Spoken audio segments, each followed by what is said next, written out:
Lesson number 7। क्या आपका भी जुमला है टाइम नहीं है। हमें कुछ लोगों की क्षमता और प्रतिभा पर बेहद विश्वास होता है। हमें पूरा यकीन होता है कि वह व्यक्ति जीवन में ज़रूर सफल होगा। कुछ महीनों या सालों के बाद जब उस व्यक्ति पर पुनः गौर करते हैं तो उसे असफल या औसत ज़िंदगी व्यतीत करते देख हैरानी होती है। मन में कई तरह के सवाल उठते हैं कि आखिर सब कुछ होते हुए भी वह व्यक्ति क्यों असफल हो गया। मित्रों, सिर्फ प्रतिभा, योग्यता या क्षमता होना सफलता की गारंटी नहीं है। उपलब्धियां कार्य करने से हासिल होती हैं।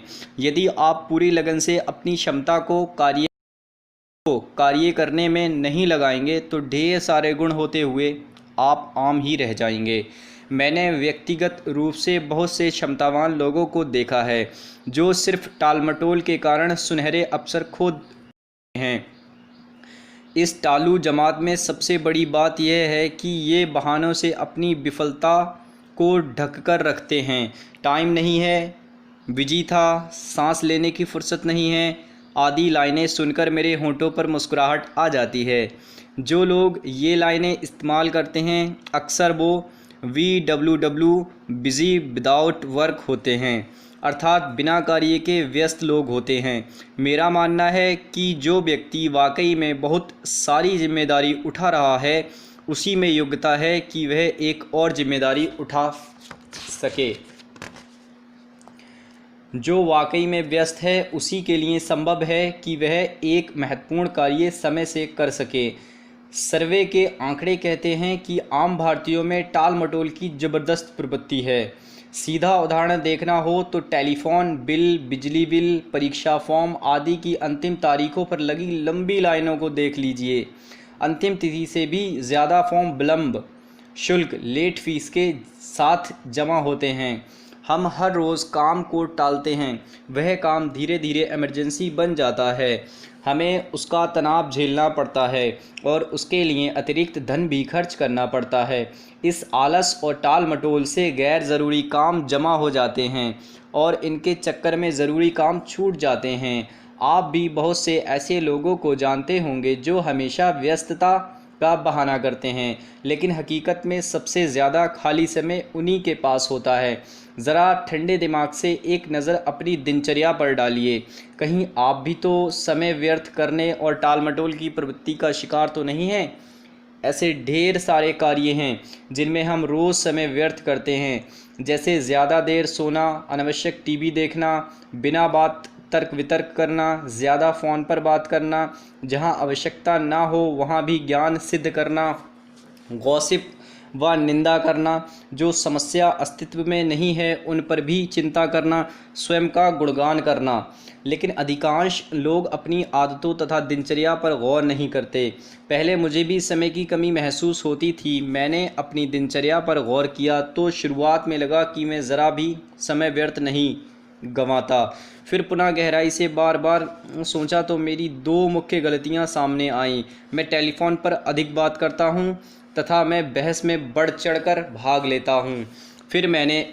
फिर मन में विचार आया कि एक ओर तो मैं सेमिनार में बोलने की फ़ीस लेता हूं और दूसरी ओर किसी भी बहस में मुफ्त की सलाह बांट देता हूं। कुछ देर तक तो बहस में जीतने की खुशी होती है, ज्ञानी का लेवल लग जाता है, परंतु मैं उस हारे हुए व्यक्ति के साथ रिश्तों में दरार आ जाती है और समय भी ख़राब होता है। बस उस आत्म मंथन के साथ उसी क्षण निर्णय लिया कि अब बिना परिणाम की बहस नहीं करूंगा और साथ ही फ़ोन पर सिर्फ आवश्यकता अनुसार बात करूंगा।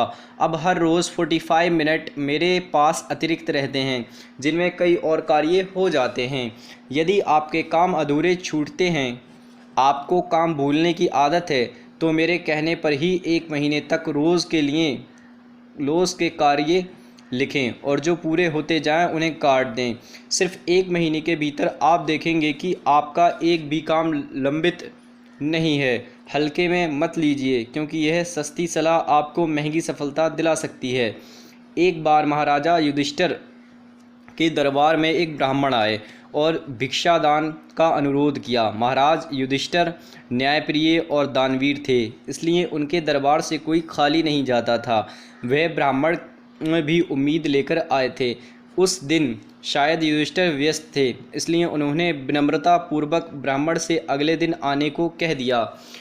पास ही बैठे भीम यह देख रहे थे। शाम को भीम नगाड़ा लेकर पूरे शहर में मुनादी करने लगे कि बधाई हो भैया, युधिष्ठिर ने मृत्यु को जीत लिया है। यह बात युधिष्ठिर के कानों तक पहुंची तो उन्होंने तुरंत भीम को बुलवाया और इस मुनादी का कारण पूछा। भीम ने कहा, भैया आपने उस ब्राह्मण से अगले दिन आने को कहा, इसका अर्थ यह हुआ कि आपको मालूम था कि आप 100% अगले दिन तक जीवित रहेंगे। इस तरह आपने मृत्यु पर एक दिन के लिए विजय प्राप्त कर ली। इसी वजह से मैं खुशी मना रहा था। तुरंत युधिष्ठिर को अपनी गलती का एहसास हुआ। उन्होंने ब्राह्मण को बुलाकर उचित दक्षिणा दी और साथ ही यह प्रण लिया कि वे अब किसी काम को कल पर नहीं टालेंगे। मित्रों, रोज़ के छोटे छोटे कार्यों में टाल मटोल करेंगे तो बड़े कार्य नहीं कर पाएंगे। मुझे उम्मीद है कि आप समय व्यर्थ करके और काम टालकर अपने भविष्य और सपनों के साथ विश्वासघात नहीं करेंगे। सीधी बात, जो काम करना ज़रूरी हो उन्हें तुरंत करें और जिन्हें नहीं करना हो उनके लिए ना कहना सीखें। ना सुनकर एक बार दूसरों को बुरा लग सकता है, लेकिन दूसरी बार वे आपका समय नष्ट करने का दुस्साहस नहीं करेंगे। पॉकेट मोबाइल डिजिटल डायरी रखें। हर रात सोने से पहले अगले दिन के कार्यक्रम को अपनी डायरी में लिख लें। इससे आपको टालमटोल या बहानेबाजी नहीं करनी पड़ेगी और आपकी साख बढ़ेगी। यदि आप किसी अति महत्वपूर्ण कार्य में व्यस्त नहीं हैं और कोई कार्य याद आए तो तुरंत करें, उसे बाद के लिए ना टालें।